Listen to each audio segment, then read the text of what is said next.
Hai teman-teman, Assalamualaikum warahmatullahi wabarakatuh.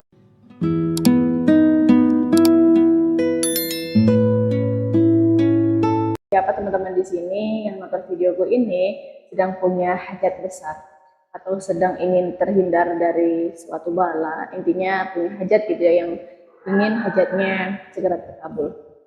Nah, sebelum ke situ aku ingin nanya nih, ketika teman-teman sedekah, konsep sedekah seperti apa yang teman-teman terapkan? Apakah sedekah di awal atau sedekahnya di akhir? Walaupun mungkin teman-teman banyak yang menjawab, aku sedekahnya di awal kak, ketika dapat rezeki, aku langsung sedekahkan dulu gitu. Tapi aku yakin, tidak sedikit juga yang memakai konsep sedekah di akhir. Ya kan?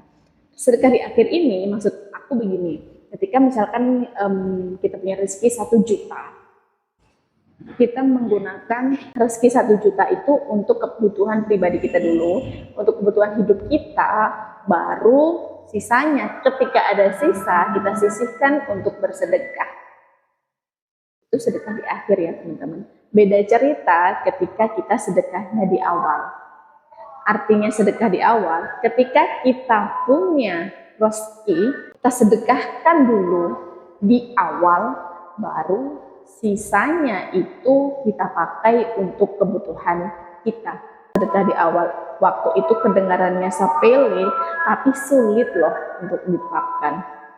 Apalagi ketika kebutuhan utama atau kebutuhan pribadi kita belum terpenuhi.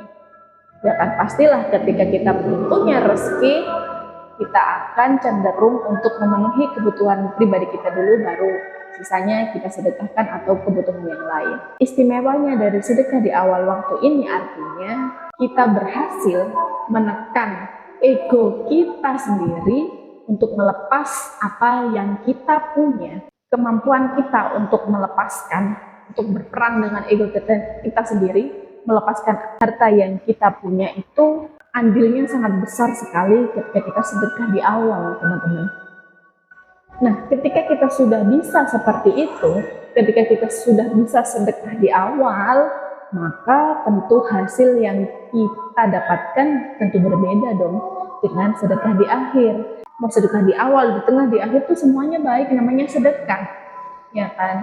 Cuman ketika kita sedekah di akhir, walaupun sama-sama melepaskan sesuatu yang kita punya, tapi kemampuan untuk melepaskannya, kemampuan untuk menekan ego kita itu jauh lebih dapat, jauh lebih besar ketika kita sedekah di awal. Nah, untuk teman-teman yang punya hajat, coba deh latihan sedekah di awal. Ya, kenapa begitu kak? Karena namanya aja sedekah untuk hajat. Ya, ketika kita punya hajat, misalkan aku ingin penghasilan 100 juta gitu ya. Ketika aku ingin bulan ini penghasilanku 100 juta, apakah aku sedekahnya setelah aku punya penghasilan 100 juta atau sebelum aku punya penghasilan 100 juta? Mana yang betul?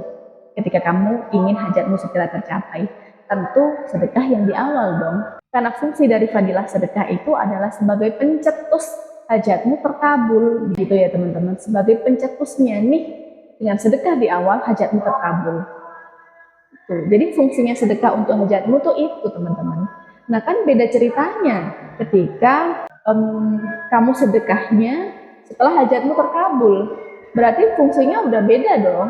Padahal kamu sedekah kan untuk hajatmu supaya terkabul. Otomatis sedekahnya di awal. Sebelum kamu punya penghasilan 100 juta, kamu sedekahkan apa yang kamu punya, rezeki yang kamu punya, entah harta yang kamu punya, entah apapun yang kamu punya, kamu sedekahkan di awal. Tujuannya adalah untuk percepatan, untuk pencetus hajatmu terkabul.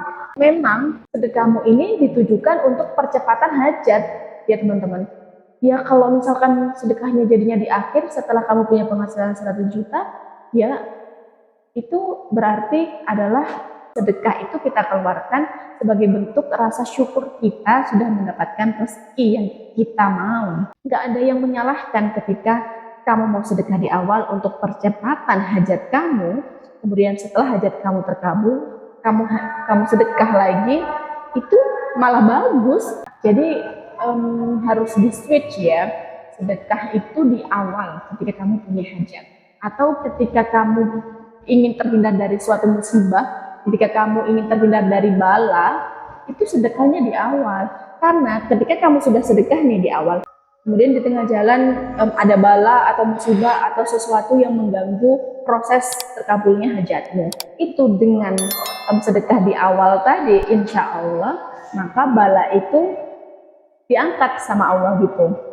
Jadi bala yang awalnya mengganggu atau menghambat proses hajatmu terkabul, insya Allah karena sedekah di awal tadi, balanya diangkat sama Allah sehingga hajatmu lurus mulus gitu teman-teman. Oke, tips dan trik sedekah di awal ini bisa teman-teman pakai ketika teman-teman punya hajat atau ketika teman-teman ingin tolak bala ya. Silakan dicoba teman-teman, mudah-mudahan hajatnya segera terkabul, mudah-mudahan kita selalu dilindungi Allah, terhindar dari segala bala bahaya. Terima kasih sudah menonton. Wassalamualaikum warahmatullahi wabarakatuh.